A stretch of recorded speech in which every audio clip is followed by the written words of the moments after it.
I want to talk about the Big Noon Saturday slate of games that have been announced so far. And frankly, I'm excited.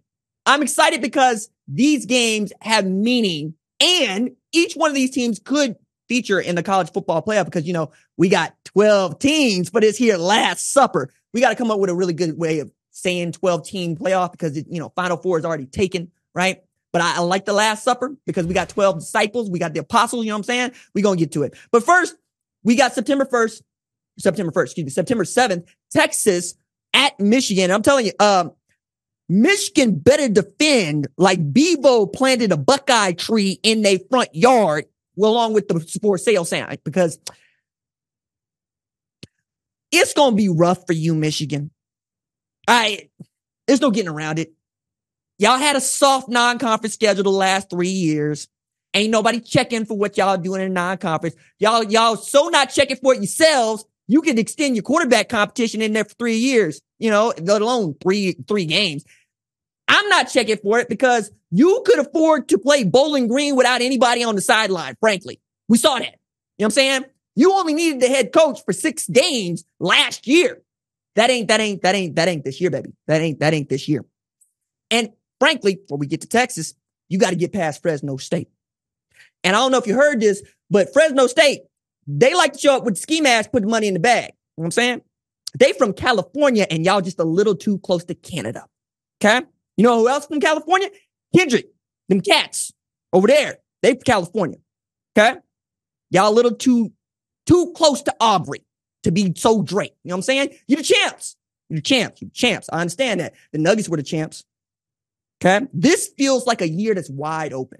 And if y'all look like y'all want to throw down a marker early, say we the Big Ten champs, we the national champs, treat us like that, go beat up on a college football playoff team like Texas, okay?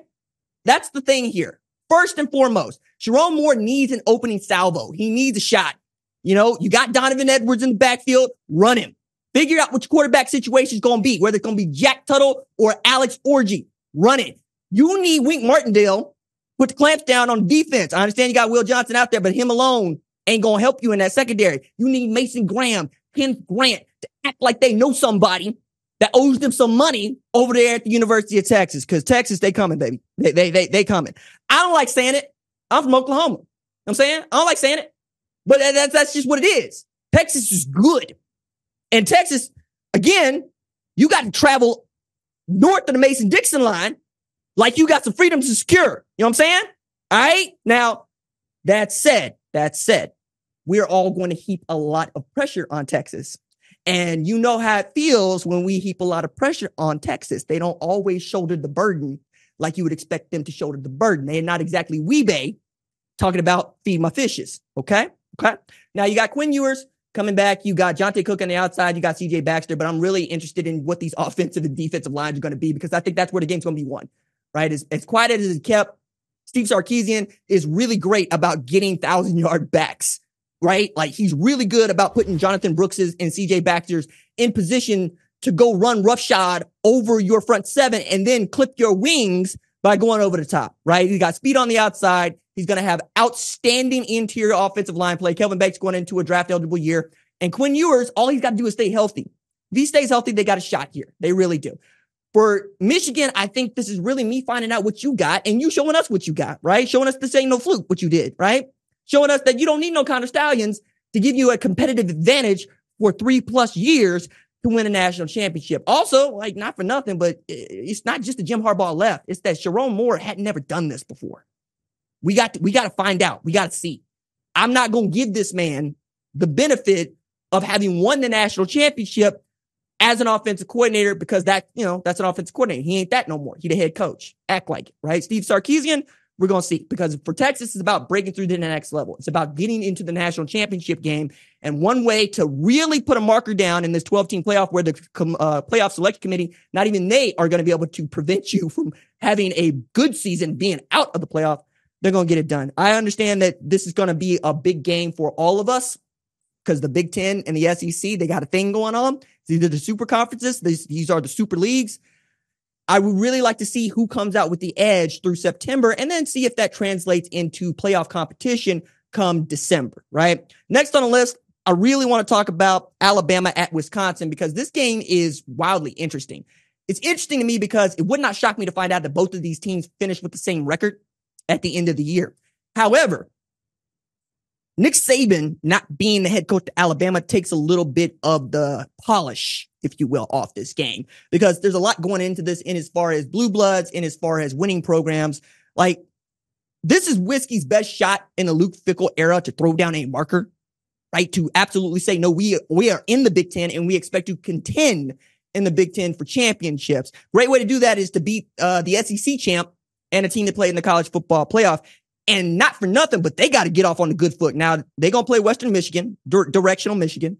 They're going to play directional Dakota, South Dakota. And then they get the Crimson Tide. And they got to get the Crimson Tide because they got SC, Penn State, Iowa, Oregon on the schedule. Okay. Now, this is Big Noon's first trip back to Camp Randall since 2021, first trip there in the Luke Fickell era. And this is going to be the first time an SEC team has traveled to Camp Randall since 1971 when, coincidentally, LSU beat them 38-28, just like LSU beat them in the ReliaQuest Bowl with a backup quarterback. That's tough. That's tough. Now, on all of this, my favorite fact for my Oklahoma fans, for my Ohio State fans, for my USC fans, maybe y'all weren't looking and Wisconsin pulled a fast one on you because while Tyler Van Dyke going to be the starting quarterback, we think, transferring from Miami. Phil Longo's a great offensive coordinator. I expect him to get it figured out. Ches Malusi back there, Bryson Green. Mike Tressel calling the defense. Let me start with that. Mike Tressel's calling the defense. But Alex Grinch is coaching the safeties. And he has the co-defensive coordinator title. I love me some Alex Grinch. I really do. I enjoy him. He's a great dude. He believes that football is hard. He coaches it hard. He believes in turnovers. He believes in getting a lot of turnovers. Matter of fact, 2022, no, I think only 2 teams had more interceptions than USC, right? They had 19 by 11 different players. However, they ain't the best at keeping the lid on the secondary. So if Jalen Milroe looks at your secondary and smells food, it's because you're food. You know what I'm saying? Like, Jalen Milroe really would love to go at an Alex Grinch secondary. And you know what? Wisconsin, carry that. Carry that Camp Randall because you're going to need to get the play jumping around. You're going to try to get Jalen Milroe out of his stance, out of the pocket, try to get him running around. That might not be what you want, but I certainly wouldn't want him completing passes on me, right? That's not what I want. I want you to run the football. I want Kane Womack to have to defend all areas of the field if I'm Phil Longo. I want Nick Sheridan to have to attack me at multiple levels if I'm Mike Tressel. I think this game is going to be a lot of fun. I really do. I think Kalen DeBoer going back north, right, since doing the damn thing in the NAIA, it's going to be a lot of fun. I think Luke Fickell's got a lot riding on this game, too, because now is the time when Wisconsin fans would like to see some payoff here. And in a 12-team playoff, there's no reason why Wisconsin, for that matter, Penn State, shouldn't be considered as teams that can make it into the 12-team format. Now, last game I want to talk about here is the game. Michigan at Ohio State. I think the Big Ten champ and the national champ going to come out of this game for a consecutive year. I feel it. I do. Money where your mouth is, unlike you Nick fans who all of a sudden have gotten real quiet. Yeah. I'm talking about you. Tired of these Nick fans. I'm glad y'all out. I'm glad y'all out to Indiana. But it's May. And by God, by November, you better find a way. And I'm really talking to Ohio State on this one. You know what I'm saying? Michigan, they playing with house money.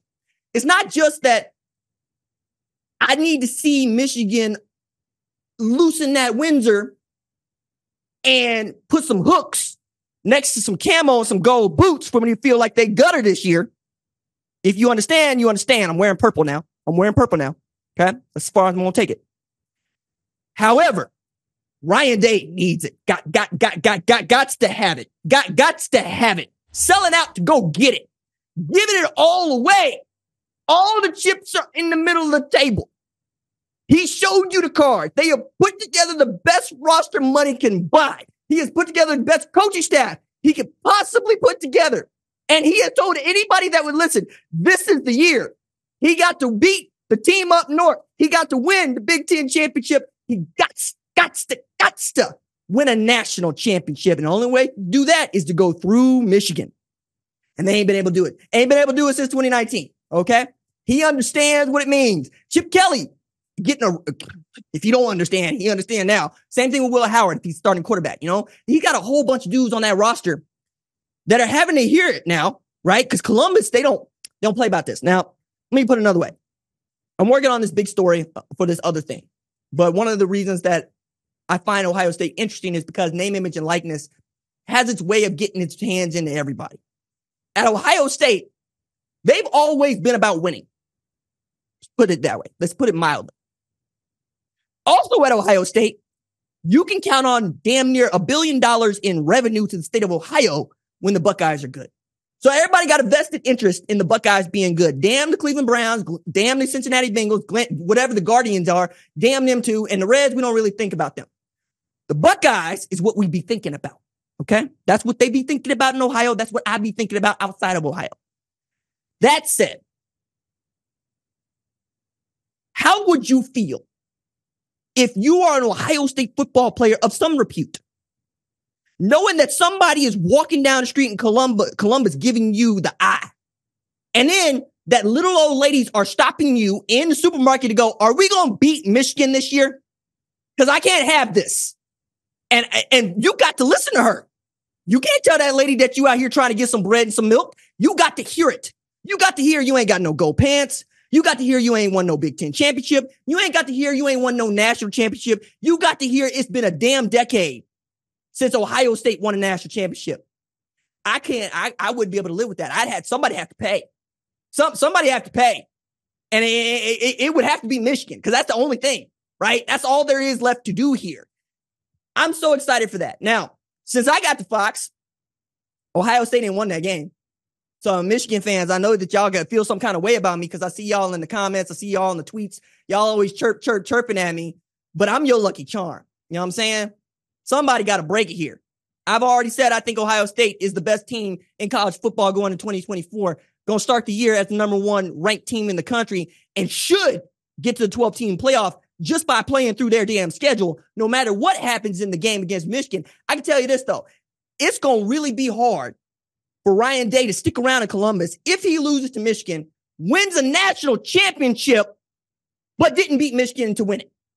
That's how important it is up there. And you know what? That's what I love about this sport. That is what I love about college football. We care about beating you. We ain't got to beat nobody else. But damn it, we got to beat Texas. We ain't got to beat nobody else. But damn it, Ohio State got to beat Michigan. Okay? Now, if you like what you've seen, consider subscribing to the #1 college football show on YouTube, the Fox Sports app, or wherever you get your podcast.